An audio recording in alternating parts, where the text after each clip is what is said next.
Ajit Pawar Maharashtra deputy సీఎంగా పనిచేస్తూ 66 ఏళ్ల వయసులో విమాన ప్రమాదంలో దుర్మరణం పాలయ్యారు. ఆయన ప్రయాణిస్తున్న విమానం 2026 జనవరి 28న మహారాష్ట్రలోని బారామతి విమానాశ్రయంలో వాతావరణం బాగులేని కారణంగా ఎమర్జెన్సీ ల్యాండ్ అవుతూ కుప్పకూలిపోయింది.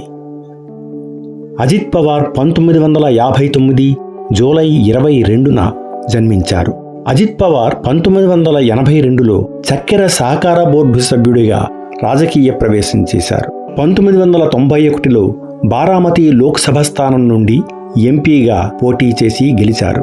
ఆ తర్వాత ఎమ్మెల్యేగా 7 సార్లు అదే నియోజకవర్గం నుండి ఎన్నికై చరిత్ర సృష్టించారు. పెదనాన్న శరద్ పవార్ కాంగ్రెస్ పార్టీ తరపున ముఖ్యమంత్రిగా ఉన్న కాలంలో సహాయ మంత్రిగా పలు విభాగాల్లో అజిత్ పవార్ పనిచేశారు. ఆ తర్వాత శరద్ పవార్ కాంగ్రెస్ నుండి వేరుపడి నేషనల్ కాంగ్రెస్ పార్టీ పెట్టినప్పుడు ఆయనకు వెన్నంటి నిలిచి ఆ పార్టీ తరపున నిలబడ్డారు. విలాసరావు దేశ్ముఖ్ మంత్రివర్గంలో కూడా ఆయన నీటిపారుదల శాఖ మంత్రిగా పనిచేశారు.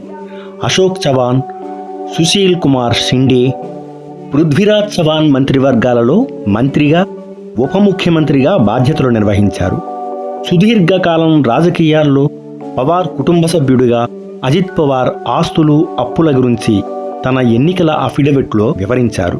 2024లో జరిగిన ఎన్నికల సమయంలో సమర్పించిన అఫిడవిట్ ఆధారంగా అజిత్ పవార్ ఆస్తులు, అప్పుల లెక్కలు వెలుగులోకి వచ్చాయి.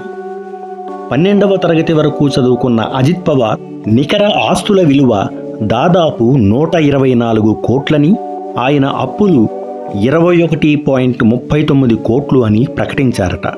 2026 జనవరి 28 ఉదయం తన అనుచరుల కోసం జిల్లా పరిషత్ ఎన్నికల ప్రచారం కోసం వెళుతూ వాతావరణం పొగమంచుతో కూడి ఉండటం వల్ల విమానం ఎమర్జెన్సీ ల్యాండింగ్ కావడంతో ఉదయం 8:45 గంటల సమయంలో ప్రమాదానికి గురి కావడంతో దురదృష్టవశాత్తు ఆయన అనంత లోకాలకు వెళ్ళిపోయారు.